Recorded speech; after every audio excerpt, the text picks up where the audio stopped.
Welcome to Guided by Third Wheel, the podcast.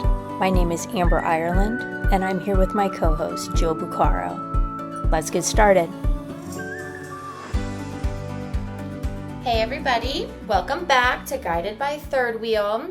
Today, Amber and I decided that we want to talk about self-sabotaging. So when we perhaps sabotage our own happiness, our own success, we say we want things, but we don't necessarily go after the things that we say that we want, or when presented with options of like, here's all the things you say you want, here's some other stuff that maybe, I don't know, looks exciting, familiar, etc. And we end up choosing the exciting, familiar, etc. instead of all of the stuff that we've been telling our friends, our therapist, our partner that we really, really want. Maybe some people have never done this. I applaud you. I feel like I am good at the self-sabotaging. I'm really good at talking a good game and being like, man, this is what I want. Like, these are my goals. This is the kind of, I don't know, career I'm looking for, relationship I'm looking for. And then I'm presented with the opportunity for that. And I'm like, I don't know, feels too scary, feels too weird, doesn't feel familiar enough. I'm not really sure what it is. So that is what we're going to unpack today a little bit. So Amber, what do you say? Have you self-sabotaged before? Yeah. Yeah. Duh. Yeah. Obviously. Yeah. I would encourage you if you're somebody that's like, I don't think that I self-sabotage. I don't see myself as a self-sabotager. Just go ahead and listen. Because there was a long time that if you would have said like, Amber, I think that maybe what you're doing is working against yourself. I'd have been like, never. Yes. Why would I do that? Never. I'm working towards my goals. Right. These opportunities just weren't for me. I would have doubled down and said, no, that's not what I'm doing at all. And I think when you get a little bit further and you can recognize that you're doing it, and then it becomes easier to untangle from it a little bit because, again, like once you see it, you can't unsee it. So, exactly. And I think it has to do also with some of that, like tapping in, being present and being like, okay, like I wrote in my journal today that I wanted X. I talked to my therapist yesterday about how I wanted X. And if you're dissociating, if you're checked out, you could be presented with X and you're just like, nah, and keep going. And you never even realize, right, that you've passed up that opportunity. Mm-hmm. So to me, like the first part of it is like being checked in, right? And being like, I want X, and like, let me be really thoughtful and look around and see if X is around me, like ripe for the picking, right? Like ripe for the taking. And I think that is a big piece of it too. And we've talked in other episodes too about like having a daily practice or a daily check-in or something like that is really important, because I think that's kind of helped me sometimes recognize like I'm checking in, how am I doing, how am I feeling, what are my goals, what am I working towards, and having that daily check-in I think sometimes helps me and not just totally passing by an opportunity, or helps me check in and say, man, I am kind of sabotaging this, right? Mm-hmm. So I think that is a big piece of it, the checking in. And I think the other big piece of it is like confronting that fear, right? Mm-hmm. Like the fear of something new, something different, something uncomfortable. The fear of, I'm not really good enough to have what I want. Yes. So I'm just going to go ahead and keep pushing it away because clearly I am not ready. Like, I realize you're handing this to me, universe, but I just don't think that I'm ready for it. Exactly. It's so much more comfortable and familiar to want it. Yeah. It's fun to wish. It's so fun to wish. And it's fun to be like, man, it's not fair. Like, life's not fair. Like, why can't I have what I want, Yeah.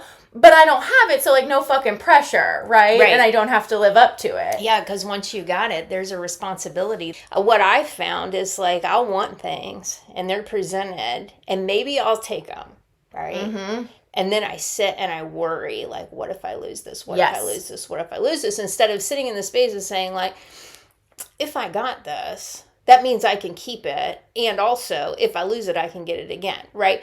Coming from that foundation, saying like, I already have built the foundation to maintain this if I receive it.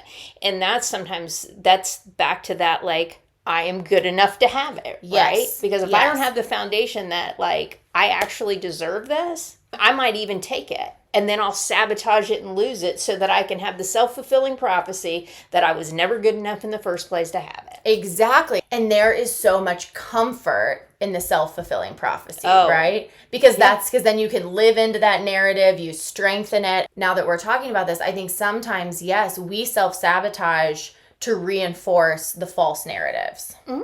I think about it really in the context of work and in like romantic relationships, right? Mm-hmm. Like forever, I'm like, you know what? Like, I just, I want somebody who's like a partner who like respects me for me, right? Who like honors my independence, but likes me for truly who I am, right? Who like, we can do things together. We can do things apart. I have like this beautiful picture in my mind, right? And consistently, I just pick people who obviously do not meet that. And then I get somebody that does embody all of those things. And I'm like, ugh, like this feels uncomfortable, right? This feels weird. And I feel like you really start to get these like intrusive kind of like, well, this can't really be working, or this is boring, and it's like, no, Jill, these are literally all the things that you said that you wanted, right? And now you have them, and you are like literally like writhing and weird and uncomfortable. And you think like, let me just go back to what's familiar, right? Well, and it's the roles that we see ourselves in. It's the mask that we're putting on, right? And we're like, I like this mask. Yes. Right? This mask is comfortable. Yes. And when I have to take that off and potentially be more authentic outside, sometimes that feels way more uncomfortable because you lose the control, especially in a relationship type of situation. You lose the control that you had when you were people pleasing and when you were like just orchestrating everything and like, let me bend into whatever I need to do for you. If you stop doing that, then you have to now confront, what do I really contribute to this relationship? Right. And what you really contribute is just being you. But if you're not solid in that foundation, then that doesn't feel like enough. I still struggle with that. You just have to continue to ground down into the fact that like, no, I can just be myself. Like, I absolutely can. This is enough. I don't have to do the song and dance and be over the top about everything. That's not required. But I can do that if I want to, right? But when I do it now, I do it for a different purpose. I do it out of joy and wanting to give and compassion, not out of fear and lack. Exactly. I think that's exactly it. I think sometimes when we are presented with the things that we want, we are so used to the fear and the lack and the wishing, right? And almost like the striving, like the hustling for it. Right. And it's like now you have it. And so the hustle then changes. We don't ever just to get to be like, oh, destination happiness. We got everything we want. Right. I'm done working. I'm done thinking. I'm done whatever. Right. But it's like the hustle does inherently change, right? Yeah. Like when you get the job that you want, the hustle to maintain it and to grow it is different, right? When you get the type of relationship you were looking, the hustle to, nourish it and grow it is different than the hustle to get it. And I think that transition is hard for people. And by people, I mean me. I think that transition is hard for people. And I think perhaps it's in that transition time where we're just like, fuck it. I'm good at the other hustle. I'm used to the other hustle. Let me do that instead. I think the ways to overcome that sometimes, and I'm just kind of thinking now about myself and people that I've worked with, and in these times of transition, right? I'm here. I know I want this. I can see it. I can feel it. This is it. I've set the goals. But when I get over there to that, I don't know how to behave. Yes. Because I only know how to behave in this space, right? I only know how to behave like trying to get there. Right. And now I'm here and I don't know what to do with my hands. Like I don't know what to do. Right. And so to get from point A to point B, we have to start practicing point B. Like in small steps, we have to start practicing point B. We have to start thinking about, if I had this, how would that change how I'm showing up? Yeah. Or would it change how I'm showing up? Yeah. And we have to practice that and sit in those spaces, because when we get over to point B, now we've got a little bit where we can be like, okay, I can still show up as who I am because I've been practicing this and I've got this foundation, and now I'm building again to up level to what I want. So it's like we're modifying a bit, or really like growing the get there hustle. Right. To better prepare for the now I'm here hustle. Yeah, because we can sit here and wish all day for like Wishing literally. is so fucking easy. Yeah. Like, it's so the wish easy. Is what is the thing, right? It's the point B. You don't know how to live in the wish. If you knew how to live in the wish, you would have the wish. Exactly. So really, it's like we should be wishing. We should be saying like, this is my goal. This is where I want to be. And keeping that in mind. But then also, my work is not the hustle to just have the wish, but the hustle to be ready to sit with the wish. Oh, that's so true. Because I think sometimes what I have noticed from my own experience and from like experience of others that I've like worked with, mentored, whatever, is like sometimes we do the hustle, we get what we want, right? And maybe we don't sabotage that. Maybe we don't say, fuck it, too much, I can't handle it, you know, I'm going to sabotage that. But we almost sabotage in a way where it's like, well, this isn't good enough either. Yeah. On to the next, on to the next, on to the next. Like kind of that perpetual kind of discontentment, right? I think there's a lot of us like this in the world. I've had conversations with people where it's just like, it's never good enough. It's never enough. Like just, I can't be content with anything.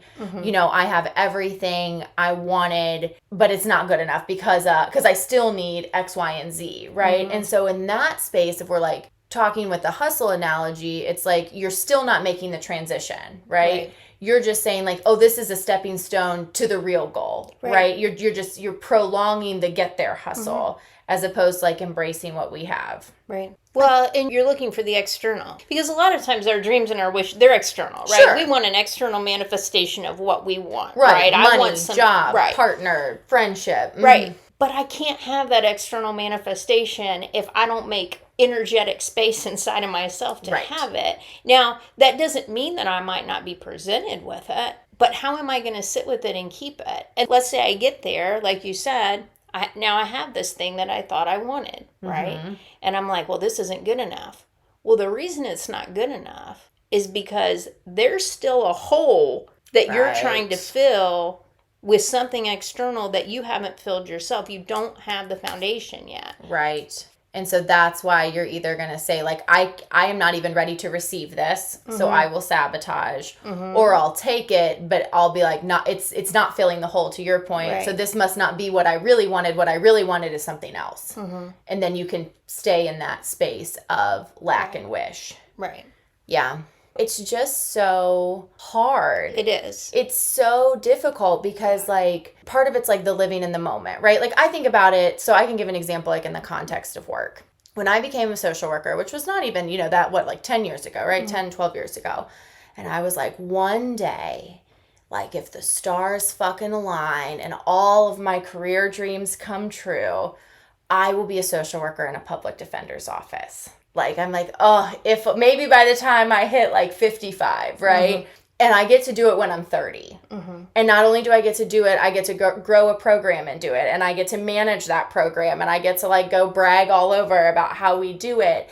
And it's like, I never, ever until recently, like took the opportunity to be like, holy shit, like, little baby 23-year-old Jill was like, perhaps one day, and I did it 7 years later. Right. But that whole first 4 years of me doing that was characterized by like, this isn't good enough. The program isn't where I want it to be. I don't have enough people. Like lack. It's not good enough. It's not good enough. It's not good enough. And it's like, how do we look around and say, holy shit, I have so many of the things that I never even dreamed that I could have, because I am spending all of my time and energy looking forward, right? Not looking around, saying, well, if only this, well, if only this, well, when I get this, I'll feel okay. When I get this, I'll feel okay. And I think, to your point, it goes to something is missing inside of me that I'm trying to fill externally. Right. And the thing about it is like, oftentimes, we manifest what we want in the physical, right? We get it, right? And it's a matter of, at that point, am I going to enjoy having this? Am I going to enjoy the steps it took to get there? Right. Or am I going to be miserable the entire time I get there? Now, I'll get there regardless. Right. But knowing that, why wouldn't we choose to be grateful and happy as we're going, opposed to miserable? That's the choice, right? That's the choice, but I think the grateful and happy feels so uncomfortable for people. Mm-hmm. And I think that's where we see the self-sabotage. Either they say, like, grateful, happy, enjoying, being present in the moment, like, not for me, right? Like, I don't know how to fucking do it. And so we just either throw it away or we take it for granted, right? And don't even look at it and just start looking to the next. Right. That transition space into the happiness and grateful is where people lose it. I find myself doing this sometimes where it's be grateful, be happy, right? And that's lovely. And it's lovely when you are. And it feels really good, right? But also somewhere in the back of my mind, I'm like, well, if you're grateful and happy and content, are you settling? Thank you. Yes, we need to talk about this idea of settling. Yes. Right. And I don't know where that comes from because I say it out loud and I'm like, being grateful and happy is not settling. But somehow deep in my soul, it feels like settling sometimes. Like Yes. maybe if I'm not hustling or I'm not striving forward, which oftentimes causes discontentment, right? Yeah, 'cause you're If I'm exhausted. not doing that and moving forward, then I'm settling. Yes. And shouldn't I always be trying to up level? Shouldn't I always be Yes. trying to have more? I think that is that settling piece. Because I ask myself the same question. I have what I want, seemingly, in this moment. The things that I have said I wanted appear to be right in front of me in my hands, right? And I think one of the things I say to myself is like, well, is this really it? Is it like as good as it could be? Right. I think to myself, this could be settling. And what is that? Maybe just our own like defense mechanisms, right? Like our own unwillingness to embrace what is there.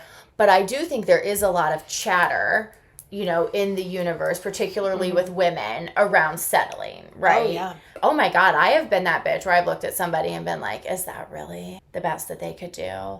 Like, is that, you know what I mean? Is that really what they wanted? Is that person really like good enough for them? You know, like, oh, they're just settling. Oh, their, biological clock was ticking and they're just settling. Or, oh, they don't believe that they can do better. So they stay stuck in this stupid job, And I think we can be so judgmental about settling because maybe it just makes us uncomfortable to see someone content. I think the thought of settling sometimes comes from, especially at work. Most people in corporate jobs, in jobs where we're trying to like get ahead, we're trying to move up, things like that. There's a masculine energy drive to get there. Sure. And when I say that, what I mean is there's this like more. I have to push. I have to hustle. Yes. There has to be all of this like action and, sometimes aggressive action in order to get where I need to go. That is the path forward, right? Right. And we all get in that mindset of like, you have to be doing more, do more, right? And if you're not, you're settling, right? Right. But what if it's not settling? What if it's that I am determining what I want? I am putting forth whatever action I feel like is going to help me get there that also brings me joy. And I'm going to trust that what I want will come to me, right? That I'm going to sit so in my power that all I need to do is take the next best step and allow. Make the space for it to come and allow. That allowing, yes. And that, to me, when I think of it that way, I'm like, that's not settling. No. That's not ever deciding, like, this is good enough. Right. Right? All that is me being like, I know that what's meant for me and all these things I want are mine. Right. And all I need to do is the next best thing. All I need to do is show up in the world as myself. Yes. I don't have to push. I don't have to put on the mask. I don't have to pretend to be someone else. All I have to do is sit here and be me and sit in my own power and be like, where are my wishes? Yes. Yes. And receive them and be open to receive them. And when I receive them from that space, I'm already grounded in it. It's that I agree with you. I think it's that grounding. as like a queen self-sabotager, I've been, I think always in our lives as we're trying to up level and do the work, we're trying to do things differently, right? So I've been like in a season of just, I have been presented with a couple different situations that I know exactly how Jill 5 years ago or 10 years ago would have reacted, right? And to your point, it would have been like a lot of masculine energy, like a lot of pushing, a lot of manipulating, a lot of striving, a lot of like hustling, a lot of all of that. And I don't want to do that again, right? Because the whole point of life and of growth is to like learn to do things differently, right? If you want a different outcome, you need to do something fucking different to get there. And I feel like what has been saving me from self-sabotage so far at this point is doing exactly what you've said. The discomfort like floods my body. I feel uncomfortable. Is this settling? I'm not doing enough. Am I even me anymore? All of those things come, and I just say like, this does not require action today. Right. Let me sit. Let me ground down. Let me like check in, like, how am I feeling? Am I feeling safe? Am I feeling secure? Am I feeling happy? Am I feeling joy? Am I feeling all of those things, right? Yes. So like, it does not require action at this moment in time. And I don't know if I'm just like kicking the can, like, too, you know what I mean? In ultimate, but I think it's like that slowing down and that grounding is like keeping me, because I think sometimes we think that anxiety requires action. Yes. I feel anxious, so I must do something to alleviate the anxiety. But I think sometimes anxiety just is. And we have to be like, this makes me feel anxious. Right. Period. And I think the answer to that is, right, this makes me feel anxious. Why do I feel anxious? Not like, this makes me feel anxious. Let me go run around and control everything around me so that I don't have to feel anxious, right? Why do I feel anxious? Oh, well, I feel anxious because I can't see what's about to happen over here. Right. Do I need to see what's about to happen over here? Probably not. Because I know that whatever happens over there, I'm going to be fine. Exactly. Right? I'm grounded enough in myself to be like, I've overcome a lot of things. Yep. Right? So even if like that, burns to the ground in a smoking hole, I'll be fine. Right. And I think there's the anxiety is the unknown, right? And going kind of full circling it back to where we started this conversation is the wishing and the lack is known. I know that. Yeah. I know what it feels like to want something I don't have. And now I'm sitting here, perhaps I have something. I have the thing, right? And to your point, I don't know what's going to happen. And that's scary. And I don't, you know what I mean? And I don't know. I think Jill 5 years ago would have let all of that anxiety overcome me and be like, fuck it. I would rather know so I can have perceived control. Right. So I'll sabotage this and go back to the wanting and the lack. Yeah. Because that at least I fucking know.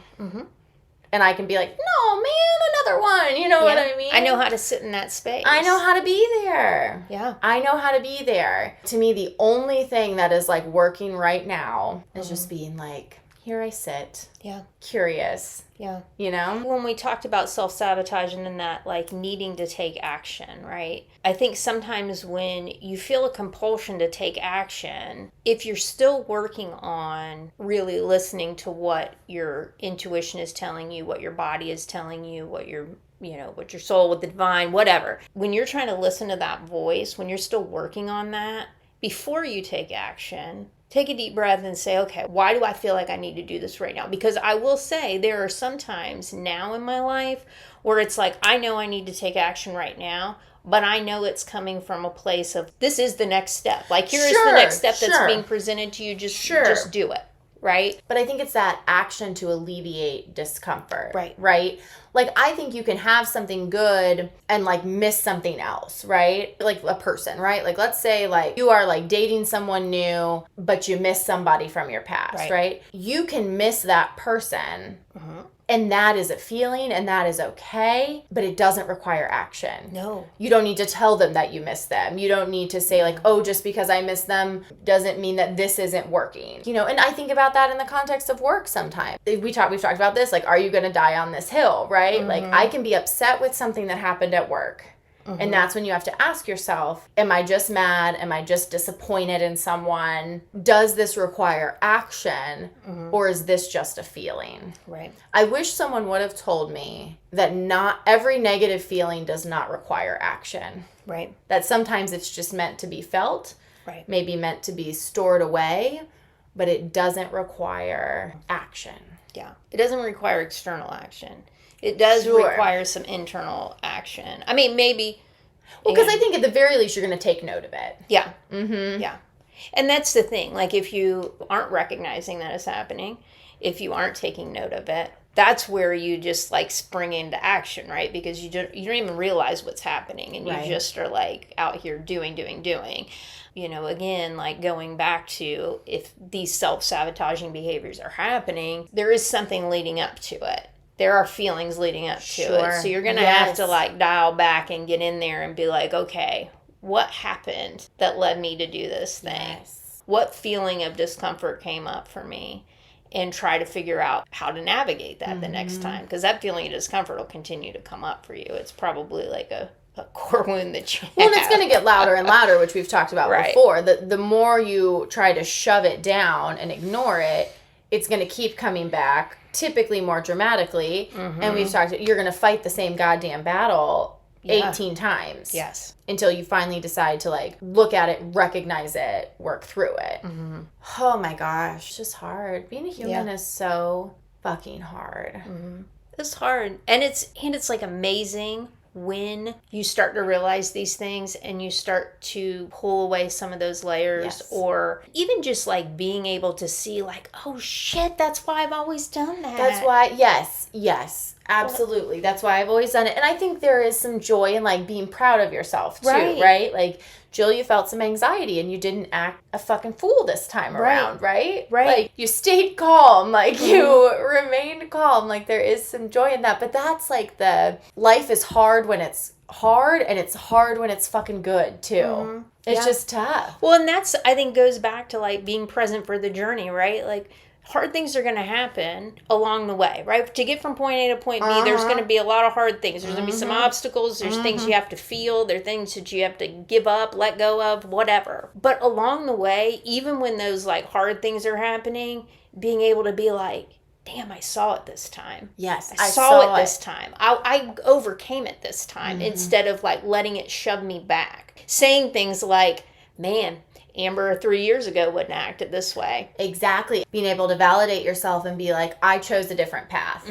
Will it work out the way I want? I don't know. But man, I had dug a rut so deep. Choosing this same fucking choice that never got me where I wanted to go. And instead of just like, you know, swan diving back into the rut, I said, you know what? I don't know where this path will take me, but it is new and it is uncharted and it is different. And I am finally fucking brave enough to take it. Yeah. Because I know the rut. It is like, it is worn perfectly for my little shoes. You know what I mean? Well, and here's the thing. I go on this new path and it feels real good and I feel proud of myself. I also know that rut's still over there. So, you know, if this doesn't work out, back in the rut I go. I can jump back in there. Like, it still exists, but hopefully you get to a place where you're like, that ain't my rut no more. Right. Like, that rut was nice. You know, spent a lot of time in it. Yeah. But a lot of learning there.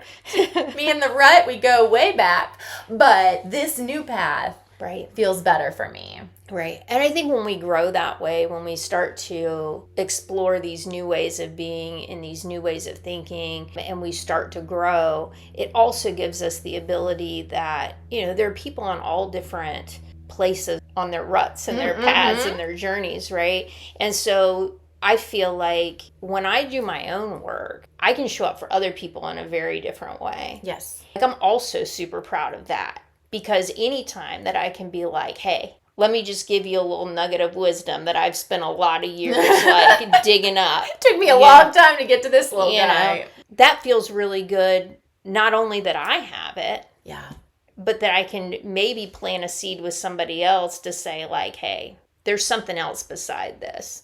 Yes, absolutely. I think it's just that acknowledgement. And again, maybe it's better, maybe it's worse, maybe it's just about the same. But it's the bravery to choose something different. Just to like give it a little bit of a try, you know, just to see what's there. Well, that is our thoughts on self-sabotaging. May we be a little bit more present, right? And just recognize, why are we doing the things that we're doing? Recognize that it's okay to feel a feeling without taking an action externally. Yeah, and spend some time exploring. Spend some time exploring, like, why? Why did this come up for me this time? And really determining, like, is that a valid why? I won't say valid because I feel like it is a valid why because it is your why. But is that the why that you want to continue to hold on to? Exactly. Is that a why you want to like spend your time on? Is that a why you want to let dictate the course of your life? Or are you really ready to look at it, shine some light on it, and be like, so cutie, but you gotta go. Off the luggage cart, my friend. Yes. Do you want to pull a card for us? Sure. This is the Secrets of the Ancestors Oracle. And I will have to look in the book for this one because I've been using it for a minute, but I feel like sometimes when I get new decks, I get the exact same cards over and over again until I can learn that lesson. You're a card puller. We all know that like when you're on pull the same ones day 3 and you're just again. like, and then you get a different deck and you're like, why is that same card in this deck too? Oh, it's the same damn card. It's like the moon deck. I pull the fucking "You Are Good Enough" card every. Yeah. Why do I even pull a card? I just need to just tell myself, Jill, you are good enough. What is the point of pulling the card? Absolutely. Every time. All right, let's take a deep breath together. And set the intention that you will receive whatever you need to receive in this card reading and in this podcast. And that we will shine some light on some places that maybe we are sabotaging what we really want. Oh, look at that. So we talked about masculine and feminine energy. And we got the Mother of Earth, which is fertile ground. And in this picture, it is a woman holding her giant gold coin, just like sitting in all of her feminine power with all of her abundance and these little like cherub babies around her. All right, so the Mother of Earth comes forward as the goddess of the collective community of wealth and material manifestation. All that we've been talking about and how we manifest things. This energy is about shared prosperity and well-being. And the declaration for this card is all we do is win. Aww. So I think that this speaks a lot when we think about self-sabotage, right? Because we do have the ability always to win, like whatever we determine the win is. If we can sit in our power, right, we do get to move forward and we do get to have the things that we want.